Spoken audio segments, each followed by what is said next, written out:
نظام الدین صاحب نے ایک کا پیغام بھیجا ہے اپنے منع کے ہاتھ.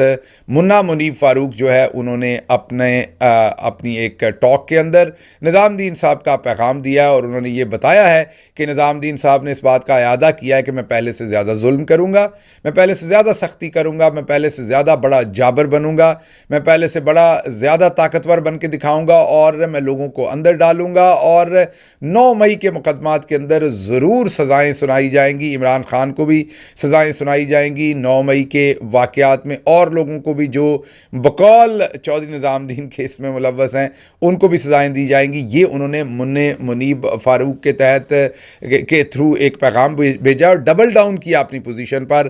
پھر منع نے کہا کہ وہ پاپولر لیڈر ہیں، تو اب آپ کیا کریں گے؟ اب تو آپ کو ماننا نہیں پڑے گا. تو بقول منع کے، کیونکہ منا ہے، منا تو آپ کو پتہ ہے پوٹی کر کے بھی خود نہیں دھوتا، اتنا چھوٹا ہے منا. کوئی وہاں اخلاقیات کی یا صحیح غلط بات تو کرتا نہیں نا. منا تو صرف پوچھتا ہے سوال، اور منع کو جو بتایا جاتا ہے منا آ کے آپ کو ڈرانے کے لیے پیغام رساں کا کام کرتا ہے.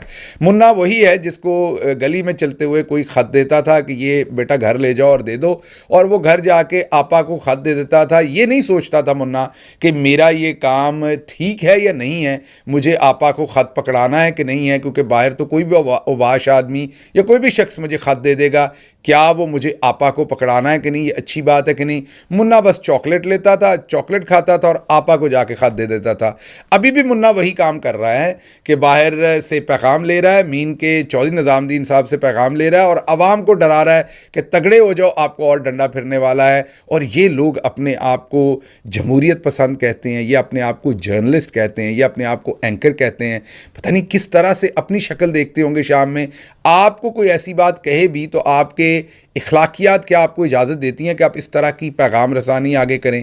آپ کو نہیں لگتا کہ آپ یہ جمہوریت کے خلاف کام کر رہے ہیں؟ بہرحال چودھری نظام الدین صاحب نے بقول منع کے، انہوں نے جب مینڈیٹ کی بات کی تو آگے سے چودھری نظام الدین نے یہ کہا کہ اگر پورا گھر نشئی ہو جائے، بچے نشئی ہو جائیں سارے، تو کیا باپ نشہ کرنے دے گا؟ واہ واہ واہ، ماشاء اللہ. ایک تو ہمیں یہ نہیں پتا کہ یہ باپ اور بچوں کا رشتہ کہاں سے آ گیا. ہمیں تو یہی پتا تھا کہ پاکستان کے تمام لوگ ایک دوسرے کے بہن بھائی ہیں.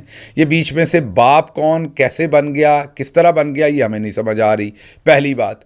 دوسری بات یہ کہ پوری قوم نشئی قرار دے دی گئی ہے. یہ تو ہماری اپروچ ہے، یہ تو ہماری عقل ہے، یہ تو ہماری سینس ہے. اور قوم کے مینڈیٹ کو بتایا جا رہا ہے کہ روند ڈالا جائے گا بوٹوں کے نیچے. یہ بھی ہماری سوچ ہے. کیا اس سوچ سے قوم کو پہلے نقصان نہیں ہوا؟ کیا ایسی سوچ ہم نے پہلے دہائیوں پہلے نہیں رکھی سارا وقت، اور اس کے پاکستان کو کیا فوائد ہوئے کیا ہمیں پتہ نہیں ہے؟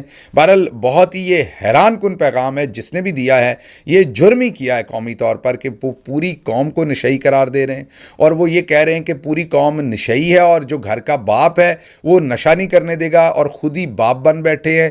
جن کو ہم بھائی سمجھتے ہیں وہ ہمارے باپ بن بیٹھے ہیں پوری قوم کے.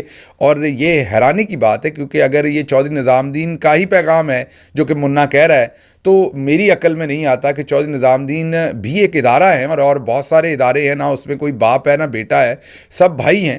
اور بھائی بن کے اپنا جو آئینی کردار ہے اس پہ کام کرنا چاہیے. کہ کیا یہ آپ کا آئینی کام ہے کہ آپ پوری قوم کو نشئی قرار دیں اور اپنی جو رائے ہے وہ مسلط کریں اور کہیں کہ میں. بہت ہی افسوسناک یہ پیغام آیا ہے. ہیوملیشن بھی ہے قوم کی اس میں.